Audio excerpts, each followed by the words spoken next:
Hello, Miami. This is 305 Sports Now, your home podcast and channel for all things Miami sports related. I am Will. Joining me today, you know that face, man. You know that face. You know that name, right? It is Cafecito, the greatest name for any Canes podcast. Cafecito with Canes, John. All right, the host of Cafecito with Canes. John, how's it going? Doing good, brother. Appreciate you having me back on again. All right, Yeah. I really appreciate it, man. Thank you so much. Go ahead. No, I was gonna say, all things considered, doing well. I'm eager to see this team get back on the field. I just want to like fast forward to Saturday already.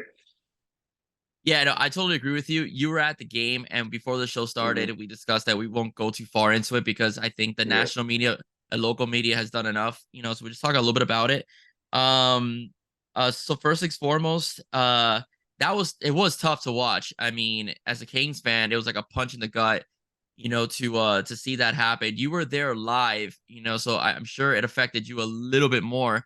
What were your thoughts going through the game as you saw, them not take the knee, the Cheney non-fumble that ended up being a fumble, and then that touchdown pass? I didn't know what to think because, like, I don't think I've ever seen that happen in a game where our team just kind of forgets to take a knee or just loses track of the clock or whatever it was. And not only that, the worst situation possible, the worst scenario possible happens. A fumble happens, which is what the reason you take the knee so you avoid that chance. But not only the fumble happens, they recover it. They get it. They march down the field and score in like 3 plays. Like just unlikely scenario after unlikely scenario after unlikely scenario until finally, like they just the final dagger with literally 1 second left on the clock. Um, yeah, it was deflating. By that time, half the stadium had left because they thought the game was over. People started filing out after Don Chaney had gotten face masked. I don't know if you Okay. remember that part with like Yeah. 3 minutes and change left. hmm And the frustrating thing is we did what we were supposed to do. Like we got the ball, we got the stop, we got the ball with 6 minutes to go, milked the entire clock, got it to the point that, all right, we milked the clock, we burned all their timeouts, done deal, just take a knee and get out of here. We forgot to take a knee and get out of here part, hmm which was, yeah, I don't know, man. It's that it's unprecedented. So I don't know how to feel about it. One thing is if we just get embarrassed by a team that's inferior and it's like, all right, we didn't show up, they did, whatever. We've experienced that before as fans. This is just like I've never seen this happen in my life in football, so I don't know how to react. And then on top of that, the 5 or 6 bogus calls by the refs. I Yeah. mean, the holding on Henry Parrish's Justin. touchdown, Yeah. there was no hold. The personal foul on the roughing the passer. hmm I don't know if they're calling it because they thought he hit him low, which I don't think he did. It wasn't late, that's for sure. He hit him as the ball was released, so that was BS. There was the do-over on the snap that we recovered on the goal line. I don't know what the hell that was. I mean, they snapped it and we recovered it, and then oh no, the rest we weren't ready. And then on one of the touchdowns, Ruben Bain got tackled to the ground. No Yeah. one called it. It's just like, oh, and finally, I saw this one today online. The final play where the players were running into the end zone for Georgia Tech. I mean, look, he scored, whatever. Not going to take that away from him, but he slid. I don't know if you caught that. Yeah. Yeah. Like, I don't know if maybe that's just a rule for the quarterbacks that the second, like, as soon as you start your slide, the ball's down right there, or if it goes for any player. But I mean, worth bringing up. If you're gonna like selectively enforce the rules, then why do we even have them? But yeah, I'm usually not a guy that complains about the refereeing. Even in the Fiesta Bowl 20 years ago, we should have played better in that game. We shouldn't have even been in that scenario. Is what I bring up sometimes. But this time, this is like call after call after call. I was the entire game. I've Yeah. never seen that before. It was like unprecedentedly bad. It was just really, really bizarre. Yeah. I have a major problem, and I know that the NFL is trying to protect quarterbacks. I'm not the NFL, I'm sorry. Well, college football and the NFL are trying to protect quarterbacks, especially from low Mm-hmm. hits. But I mean, Kiko Maegoa's leap into I forgot his name. I'm sorry, Haynes King's Haynes King. legs. Yeah. Haynes King's legs. He still had the ball in his hands. It wasn't like an egregious hit where he hit him, late. I think, referees have to show some judgment that if a guy's trying to break through a block and he happens to know that the quarterback's about to throw the ball, but his job as a defender is to get the sack, the referee has got to understand that they shouldn't call that all the time because it's not meant to be egregious. If he takes off, he tackles him by the legs anyway. If he holds the ball and he tackles him by the legs, it's still considered a sack. The fact that he lets go of the ball for like a split second should not basically be a 15-yard penalty that could really change momentum in a game or lead to at least an extra possession, which could lead to a change in score. So I Mm-hmm. really don't like that call. I see it a lot in the NFL. I see it a lot, in college football as well. That's something that the rules committee has got to address because eventually, guys, I mean, it's a contact sport, it's a violent sport, so I think they need to really fix that. And again, the Ines Cooper, I mean, if Ines Cooper isn't called for holding, which wasn't a hold because his arms were never extended, the Chaney fumble isn't even an issue because they got a field goal instead of a touchdown. So I didn't even thing. I didn't even mention the non fumble by Cheney, which Yeah, clearly was not a fumble. But yeah, I yeah, just feel like the refs were punishing us in that moment for what I don't know. I yeah, think they still they think back to '86 when we walked off the plane in fatigues. I think they still think we're that team. It's like, yeah, dude, that was 36 years ago or whatever. So yeah. let it go. No, I mean, the argument is though you should have never been in that position in the first place, but I get it. Sure, But but I get also it. officiating, like, It has to be agreed, honest. agree 100%. But it's like on top of that, I understand if it's like spur of the moment you make that call. Maybe this is back in the day where there was no replay, like back in the late '90s. But you looked at the replay for 10 minutes and you still talk. No, like that's the part where I'm like, they went out of their way. It's like you can't look at that still frame and tell me otherwise. You know what I mean? It's just I have to call BS when I see it.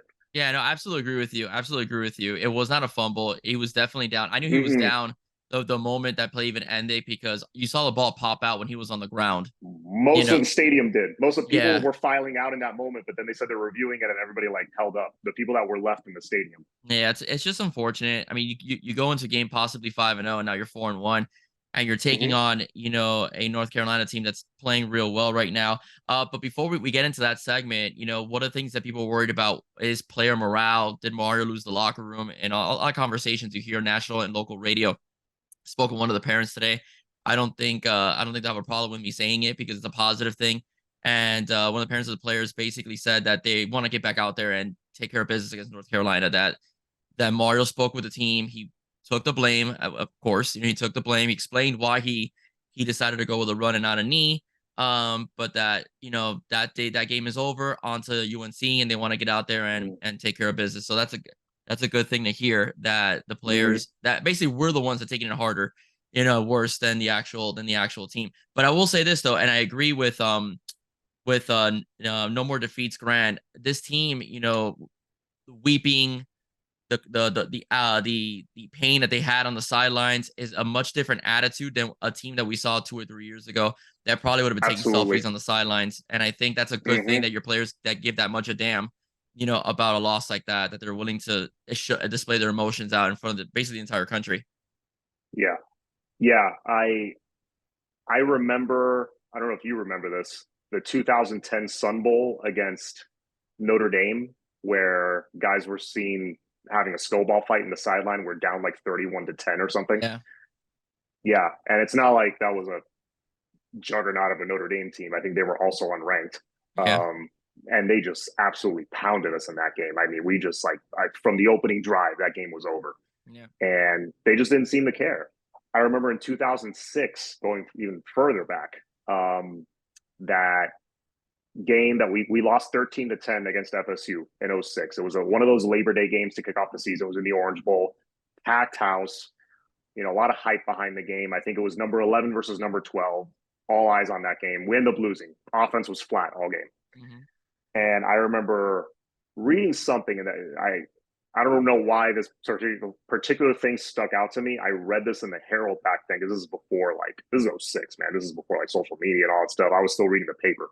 And Paul D, I think, was the athletic director at the time. And I remember he said, I read that he went into the locker room and he saw like half the team was pissed, but half the team was like joking around, playing around. They didn't, they didn't really care. After a loss to FSU, like that's a problem. The culture problems had started like almost 20 years ago. Yeah. But to hear that and see, the snowball fight and all, and and the dude dancing on the sideline when we're down 14-0 to FIU, it's like you go from that to like guys are crying on the sideline from losing one game. This is their first loss. Like they want to win every game badly. You can tell. You can just tell how the way they play. And I really believe that that attitude, it's definitely a different thing from what we've seen in the past. I believe that this is a good football team. We're not great or elite, but I think we're a good football team. I think we're much tougher. We're much better in the trenches. I think this team has a little bit more leadership on the field, not from the sideline, but on the field. And we've been missing that as well. We haven't had any leadership on the field since 2000, since Butch's guys, 03, 04 Yeah, was the last time I see it. So I definitely a shift there. So normally this is the point of the season we'd unravel and lose 3-4 games in a row. Could that still happen? Maybe. I mean, that possibility is still there, but I just feel like just this factor alone, we have a much better offensive line. Not just much better. We have one of the better O-lines in the country.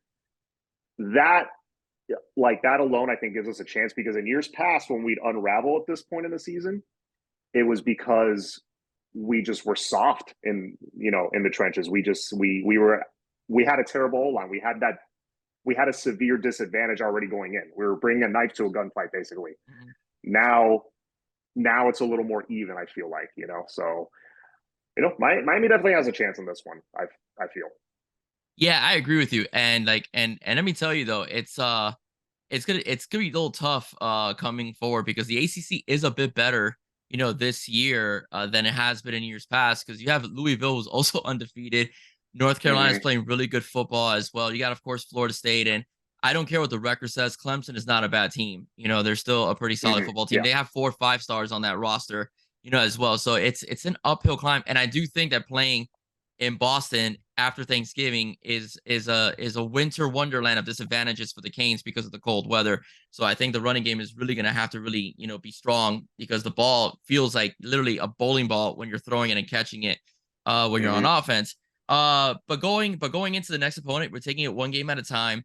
You know, one of my concerns I did have is after this loss and how much of a gut punch it was. Now you're going to go up to North Carolina and you're going to play a guy like Drake Maye, who's a Heisman Trophy candidate.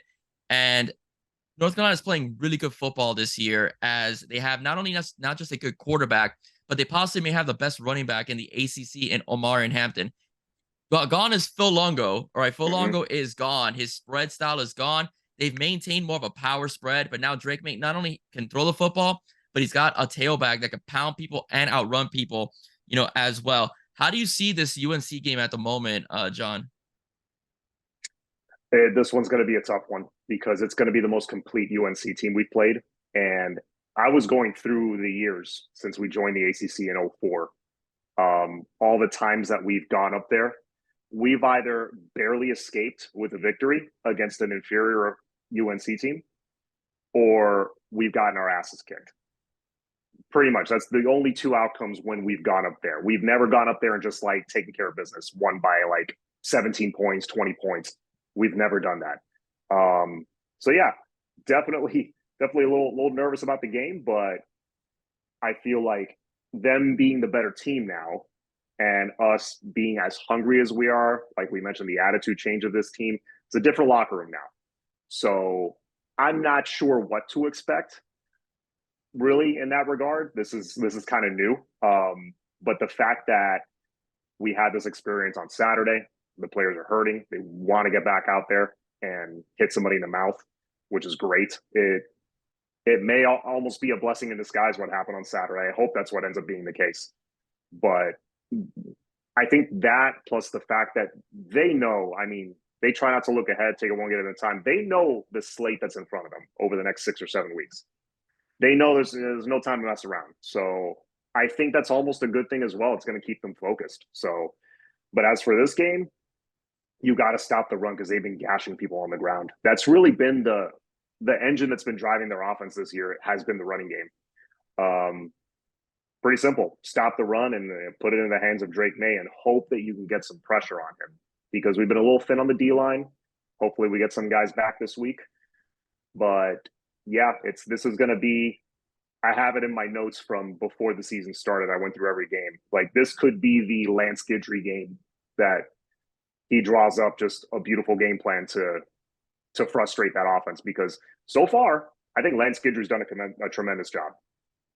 If I had to grade him, I'd give him an A minus so far on this season, in my opinion. But that's the defensive side. The offensive side of the ball, man, Tyler has to play like he's capable of. And not just that, Shannon Dawson, I don't know what the hell that was against Georgia Tech. It was way too conservative, way too vanilla. It felt like we called 5 plays the entire game. I didn't like it. If you have a chance to like finish off an opponent in the first quarter, just go up a few scores and coast. I'd rather do that than do what they were doing. This is the game. If supposedly they were holding back, which I think they were to a degree, if they were holding back most of the playbook, this is the game you open it up. No more holding back. Like this is it. Now no more waiting. Now's the time to do it. Yeah. I'm not concerned about Guidry. Guidry, I think, has, like Connor Wegman was a mobile quarterback and they hit him in the mouth a lot, in that Yeah. A&M game, quite a bit. Even though they're not very good teams, a lot of the quarterbacks we did face, like Bethune-Cookman's quarterbacks and my Ohio's quarterback as well, and Temple's quarterback, they all have a bit of mobility, which is what they're not as fast as Drake Maye though, because Drake Maye is wide receiver fast. Okay, he's really quick. But nonetheless, they faced mobile quarterbacks before, and we have a D line that's very athletic that goes sideline to sideline with anybody. So I'm not really concerned about Lance Guidry. I do respect, the wide receiver core, the tight ends that North Carolina does have. They're pretty good. They're really, really good. And Drake Maye knows how to find. That's why he has 72% completion percentage. The whole thing with Shannon Dawson, I want to see Shannon Dawson, the A&M Shannon Dawson, the one that was hitting guys in motion, the one that was creative with his run packages, the one that when they sold out on the run to stop it. That's what A&M did. He was able to lock guys in on one-on-one coverage, and go routes and be able to expose, the fact that they had a safety coming forward and get one-on-ones because our receivers are capable of scoring on North Carolina. When North Carolina has been exposed, like App State, whenever they got a guy one-on-one and the safety was creeped up, they scored in that game. All right. So that's pretty much what the Canes are gonna have to do. Miami has really good athletes at the receiving core, but I do think that Shannon Dawson has got to tap into his Houston days and has got to tap into the A&M game and just go for it because the kids need it. The team needs it. It's a great win in ACC play. Then you come home and you face a team like Clemson with this kind of momentum, and then you could do this a little bit of the same, with Clemson as well. So it has to be Shannon Dawson's. Basically, this is what I've been trying to hold back because I don't want them to see this. Okay, but I do, going back to Georgia Tech, I do agree with you with TVD struggling with his timing in the game. They should have had more short passes, like maybe some more slants or put guys in motion so TVD can get some completions, get his numbers up, put guys in space. Yeah. And we're not in the position where it's 20-17, against Georgia Tech in the fourth quarter. Yeah. Well, I mean, Georgia Tech, we knew their defense was bad. It's like, not to keep harping on Saturday, but like when you have a weakness, let's say your weakness is corners or, safeties or whatever, why we weren't challenging them right out of the gate is beyond me. I don't know. I'm not saying go routes on every play, but like, we just weren't challenging them at like where I know like, hey, my guy's better than your guy here. I'm going to challenge, I'm going to challenge that weak spot. I don't get it. You look at Mike McDaniel could not be more opposite. When he's calling plays, it's not a knockdown, drag out kind of thing. Well, he'll do that if he has to, but if he sees a weakness, he's like, I'm attacking that first play.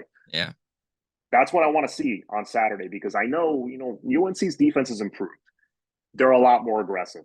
But with aggressive comes possibility of leaving somebody open on the back end.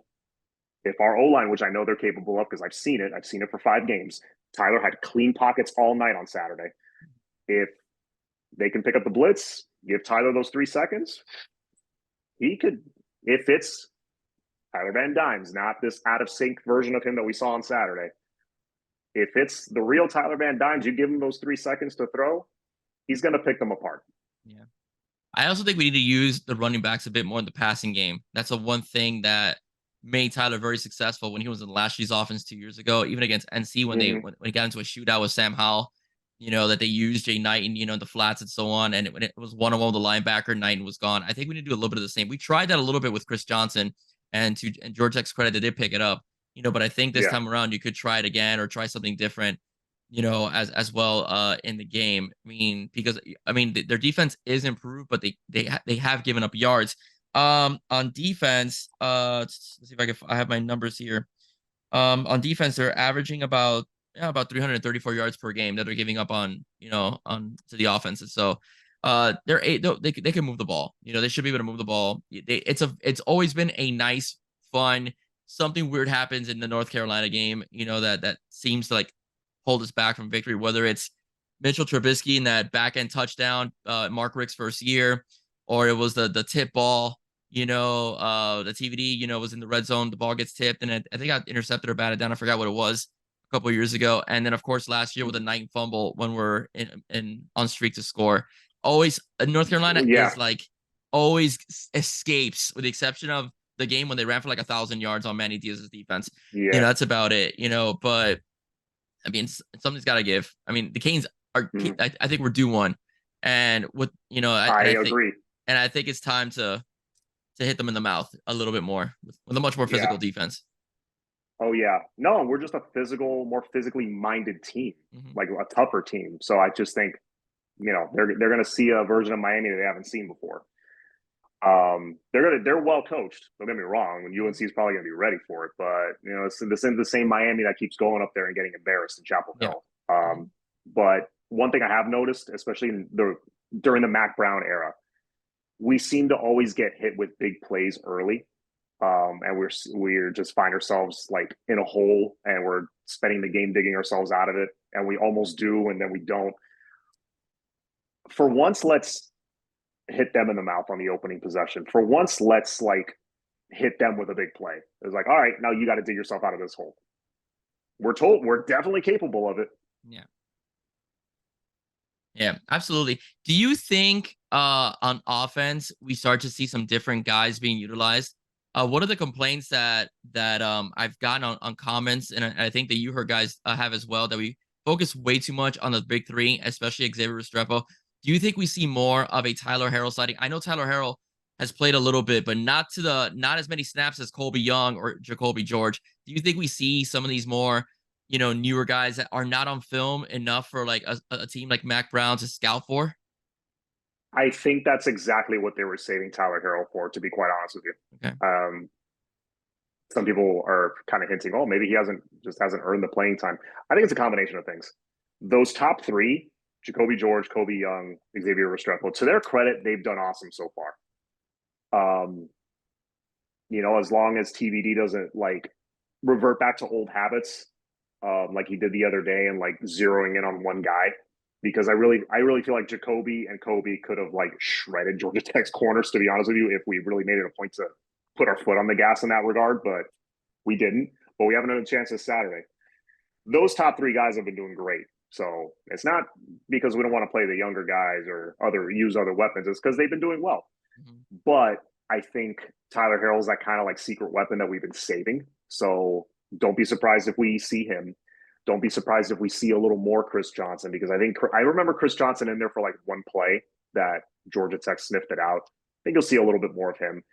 And I think you'll see a little bit more tight end play, because, they're not paying too much attention to Cam McCormick. And you got to, when he's in, everybody in the building knows it's a run. So you got to mix it up a little bit and throw him a couple of dump offs. Riley Williams has taken more of a role in this offense, scored his first touchdown, and looked good doing it.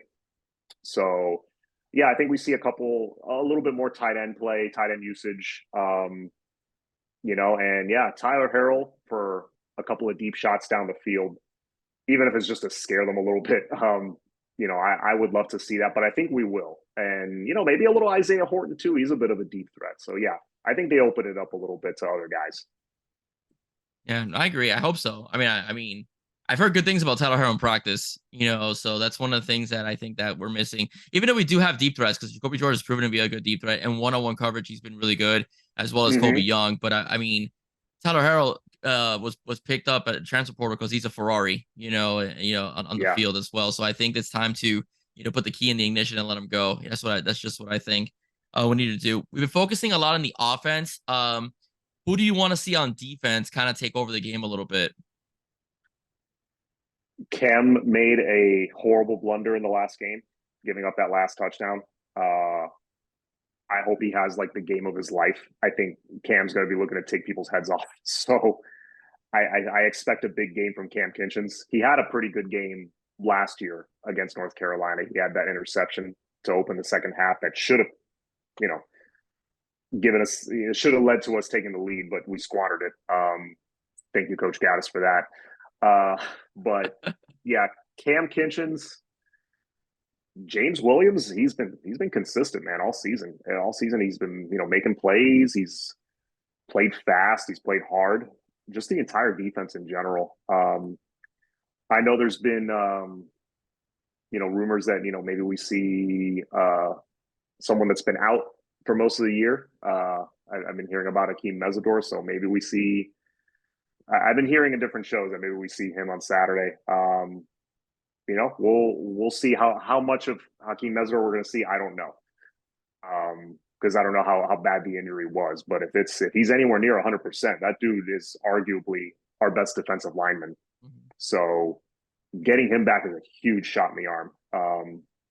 But yeah, just those guys like the Mesidors and the Cams and James, the leaders. I just want to see them making leadership kind of plays because you need those guys to step up big in a game like this. They need to bring their A game. You can't have a guy like Cam or a guy like TVD or any of the leaders come out flat. You just can't afford it. Yeah, for me on defense, it's gonna be LT. I think LT is gonna have to be a major run stopper in this game because they're gonna feed him Mr. Hampton the ball. So I think that if we shut down the run and we make him a one-dimensional offense, um, puts Miami at a good advantage. One thing about again, I mean Georgia Tech's the last game we played, so it's on my brain. We got to Haynes King rushing three, rushing three guys, and I thought that was something that was astonishing how good our pass rush really is. Mm-hmm. So I think if we are able to neutralize the run and able to play a little bit back and make it harder for him to have passing lanes and so on, it could be a very, very, very good game for our defense and a very horrible night, for Drake May, which would make it good for our offense as well. Yeah. James Williams has played really well. I mean, Mm-hmm. really, really well, both, in stopping the run and tackling in space. And also he had that great interception on Saturday night. So I'm really happy that he's looking like the 5-star that he was recruited out of, when he was picked up from American Heritage, as well. So I'm really excited to see. I'm excited for this game. I really want to see how they bounce back. I think they will bounce back. I think it's going to be a dogfight the whole game because it's just the way it is with North Carolina. And I really, really, really, really, really want to beat Mac Brown because he loves to stick it to UM. I mean, that's a thing that he's happy because of Manny Diaz, and I think he enjoys beating the Canes, in the Mm-hmm. process. So that's just where I'm at. I mean, that's just where I'm at. I'm not predicting anything. I'm not predicting the score, and so on. I was predicting scores last week, and that didn't go very well for me. So staying out of the prediction game, but I do think it's gonna be a. I think people are gonna. I think the nation will be surprised at how resilient this team really is. So I'm with you on that. Oh, agreed. 100%. I don't think this is a game that we're just get caught off guard and get embarrassed. I don't think. I think that has been like pretty much like all but purged from the program. Mhm. To be honest with you, people might point to last week, but it's like no, we doubled their yardage. We doubled their amount of first downs. We kicked their ass every part of the game except quarterback play and what happened at the end. So, like I said before, this is a pretty good football team. They're not. It's not the same mediocre nonsense we've been seeing for 17 years. This is a little different this time. Listen, Dan Marino, I mean, you're right. We doubled him in running. We doubled him in passing. We were much better defensively. Joe Rose Hmm. said it best. Dan Marino used to always tell him, it doesn't matter how good you are. You turn over the ball 4 times in a game, it's very difficult to win. And that was Miami's Yep. Achilles heel. We turned over the ball 4 times, Hmm. and that's pretty much what happened throughout the Yep. game. John, when are you going to be on next so the listeners can know when to find you? Well, I know this airs in the AM Wednesday morning. So later, when you see this later tonight, Wednesday night, I will be back on my channel, Cafecito and Canes. Go follow, go subscribe, and I will be having our boy, rising YouTube Canes YouTube star, Chalupa Batman, one of our favorites. Yes, He'll definitely. be on. Yes, he'll be on the show with me. Love that dude. Love his insight. Love his energy. Yeah, we'll be talking some UNC on Wednesday night. Awesome, man. I promise to get you out early. All right. But thank you once again You for did. for You kept your promise. thanks, man.